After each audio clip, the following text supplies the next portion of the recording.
will now move forward with the next segment on technical presentations. For this, please join me in welcoming to our stage Mr. Bhagwan Soni, Digital Advisor, Hybrid Cloud, HPE. Please welcome him with a big round of applause as he joins us on the dais. I request everyone to please join us. Please give him a big round of applause as he joins us. I know it's a little bit delayed, but we have the lunch in the next some time, but please keep up the motivation for the people who are joining us on the stage. Thank you. Fantastic. Thank you.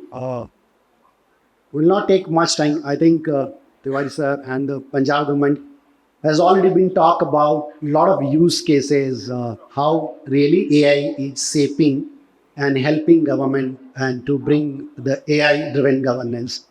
What fundamentally in the next 10 minutes I'm going to do is to really think of how technology is going to adapt us to bring these use cases in the life. So first of all, thank you so much to government of Uttarakhand and ITDA team to giving us an opportunity to be here and share the perspective of extraordinary era we are living. What in the next 10 minutes I'm going to do, how HP can help you to unlock your AI ambition. So let me get this started from here. So all we know this AI is shaping our future and it is being really involved in engaged in our day-to-day life. And I'm sure you must be experiencing in your day-to-day life, you keep using that AI in the some shape and the some form. Broadly, what we see, the AI transformation is being categorized in three different categories.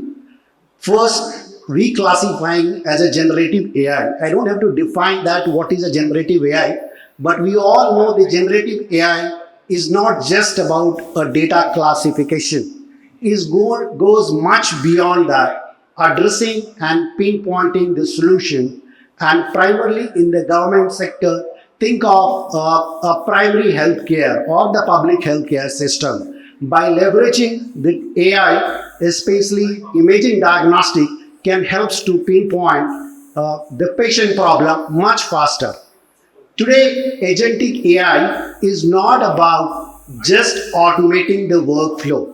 With the help of agentic AI, we are building a digital workforce. And in the first session, we spoke about various government services that can be driven, and that's where the agentic AI comes into this picture to drive a lot of your citizen-centric services. And physical AI, what typically we classify, this is how the way you interact with your world, right? And classic example is possibly robot, autonomous vehicle. But in case of the governance, imagine a situation when we experience any kind of disaster. This physical AI is the solution to address those kind of use cases. Now, when we talk about these three fundamental categories we are dividing, now how really we can bring into the shape of these fundamental, how we can really adopt that.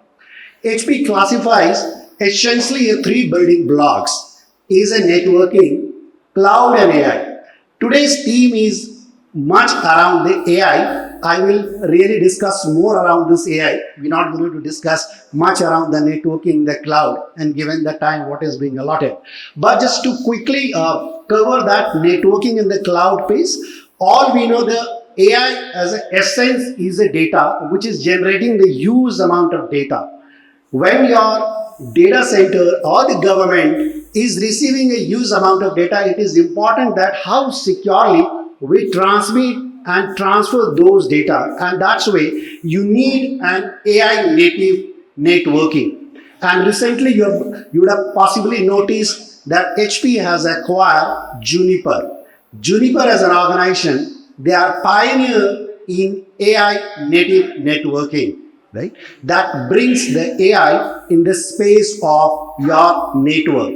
The next piece, it is cloud is equally important. Because what as a government we expect that you need a freedom where your workload to run. Your workload might decide to be running in SDC. Your workload may be decide to run on some of this other government clouds. You need a flexibility to decide where you want to place your workload. So fundamental three outcome that you expect from the cloud. One is more about giving a flexibility to provision and manage the life cycle. Second is all about securing your workload, which is sitting irrespective of the location, and that's where this HP solution comes and helps you. Now, the next we will focus more around the AI piece. When we think about this AI, in the beginning we spoke about three fundamental AI transformation is happening, which is around the generative AI, agentic AI and the physical AI, right? And when we are bringing AI, there is a lot more other challenges that comes into this picture in respect to the data governance, and the legacy infrastructure cannot be removed because we stay and live in legacy infrastructure. How really we going to solve this problem? What is required to solve this problem so that we really adopt this AI infrastructure and the AI use case in the solution?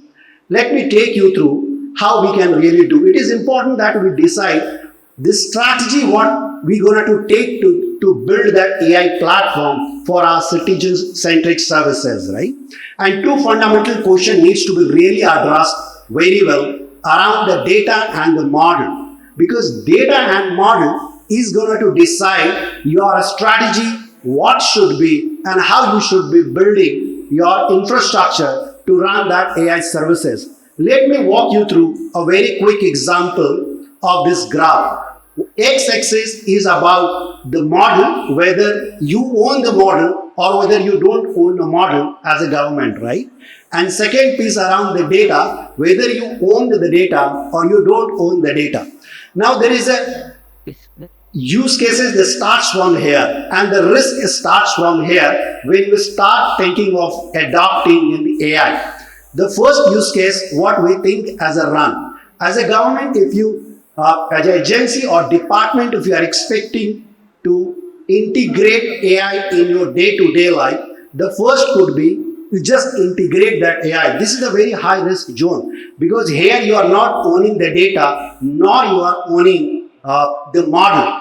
However, it gives you a flexibility to do the basic job in case of summarizing your meeting notes or asking a certain very specific wanted question. That's the way we say this is the run phase, how you can integrate the AI in your system. But this is slightly a very high risk because in this case you are not owning a model, not owning the data. The next phase, what we have seen, example we spoke about the chat GPT. The next phase, what we have seen is the RAG. Most of the government agency today thinking of moving from the run phase into the RAG phase. In the RAG phase, what happens? As a government agency, you may not be owning that model. However, you have your own data. Typically, what we do, we bring the open source model that is being trained on your local data, so that your data remain within your data center and you are able to take the outcome out. But still, this is the RAG phase, right? The third phase, and could be the example that as a government, we wanted to build our own chat GPT. For an example sake, where here I have written the chat HPE. Chat HPE is, as an example, which is consuming that internal data, however it is built open using that open source model. Similarly, any government agency department may think of bringing a RAG model that are very specific to the department. Those are trained on the department specific data, right? But you will end up using the some on open source model to train your data. The third phase typically is about the regulate phase.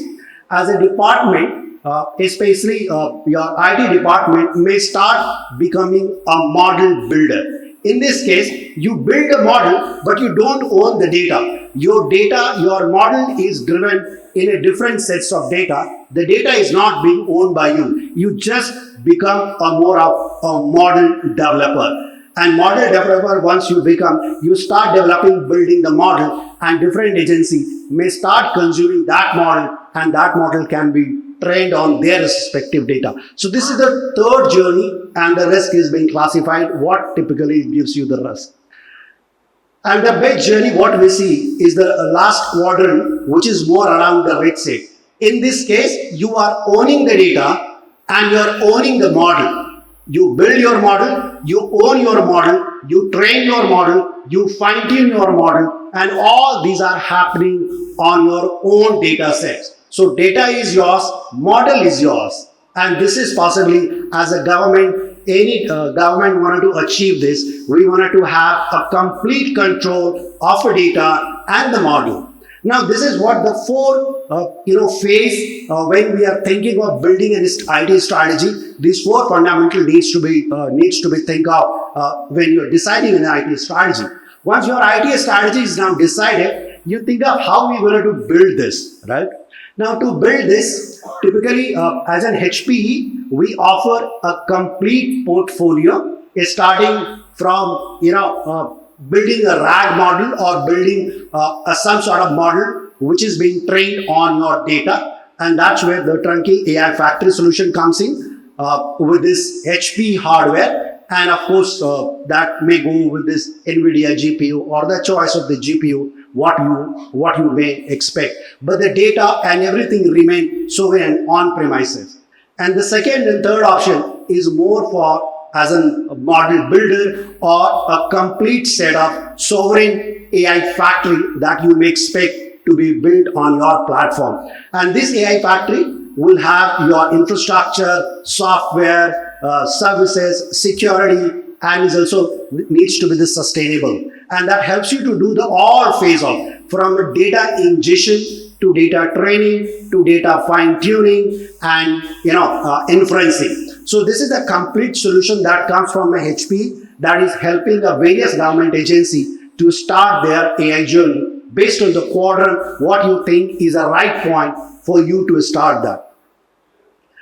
Now, since we are moving ahead, it is important to understand how practically it's going to work. So typically what happens, HPE helps you with a validated framework. This is the validated framework. The intent of bringing the validated framework that converts your data into intelligence.